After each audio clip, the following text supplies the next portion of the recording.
All right, sounds good. Dan, what's your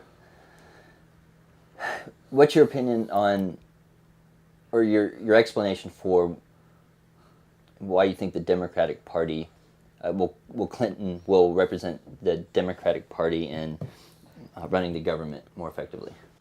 Okay. Well, first, let's just take a little background. My first disillusionment with the Republicans and the State Department, which you're talking about, is over Beirut in 1983. Um, I'm not going to go into a lot of history there, but there was actually two bombings in Beirut, and a lot of people don't know about any of them, but a lot of Marines only know about the bombing of the Marine barracks. There was actually a bombing at the American Embassy. There was a very deadly bombing weeks or months prior to the bombing of the Marine barracks. And it was a horrendous event. Now, I wasn't personally in Beirut at the time. I never got near Beirut during that era. Um, but as people came out with the after actions, the lessons learned, and everything, it was an intelligence failure. Not that the intelligence didn't predict the bombing, but that the leaders, primarily the American ambassador who was in charge in Beirut, who was controlling the entire operation for the Republicans, didn't want to put the Marines on a war footing. He didn't want to do things at the embassy that would make it look like he was creating a threatening force in Beirut. Hence, when they bombed the embassy, it was an easy target. Totally gaffed off the intel. Um, there was more intel indications about the attack on the barracks. Um, you know, the ultimate failure at the barracks was is that the guards couldn't stop the drivers because they weren't allowed to have loaded weapons. Um, that's when the Marine Corps came up with a policy that you're never going to be anywhere in harm's way without a loaded weapon and defend yourself. But they couldn't stop the truck because they didn't have ammunition in their weapons. And that was a Republican ambassador policy. And that's when I really became disillusioned with the Republican Party. Um, but it just continued.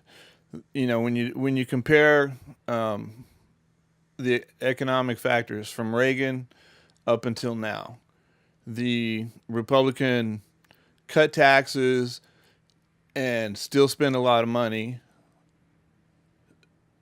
program that they've done is totally contrary to what they talk to about fiscal conservatism. Now, if they cut taxes, which I agree is really good for the American people, and they cut spending, we would have a totally different economic situation right now. I'm not going to go into the Reagan stuff on that. I'll just talk about how we start a war on two different continents and give the biggest tax cut in the history of the United States at the very same time.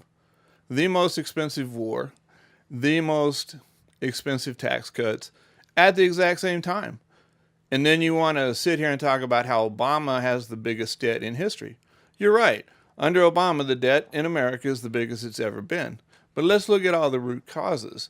Let's go online and research and find out who created how much debt, why we have this debt. Um, there's things like the economic impact of doing things like investing in the auto industry. A lot of people were mad about the bailout of the banks, the bailout of the auto industry. If you look at the results of those bailouts, you see that it was a smart choice.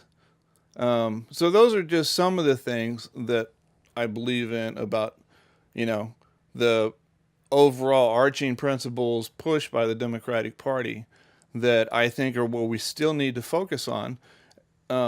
We're on the verge of finishing the recovery we could have had 4, 5, 6 years ago. We've gotten to it a lot slower than we needed to. But I think that if we switch direction now, especially with the economy, is we're going to go back downhill. We're not going to go back uphill. I don't think that the Trump policies can fix this nation economically. I also don't believe the nation is in the economic disaster that he's talking about. I also don't believe that the armed forces are in the state of disrepair that he claims. And I also don't believe that our position overseas is as bad as he claims it is. There's just, right now, the Republican policy, the Republican propaganda is, to my opinion, fear-mongering. I don't think America's in a great position, but I believe it's a lot better off than what the Republicans will give Obama credit for. And, I mean, we talk about jobs. The September jobs report's out. It's a lot better than what Trump would have you believe it is. All right. Thanks, Dan.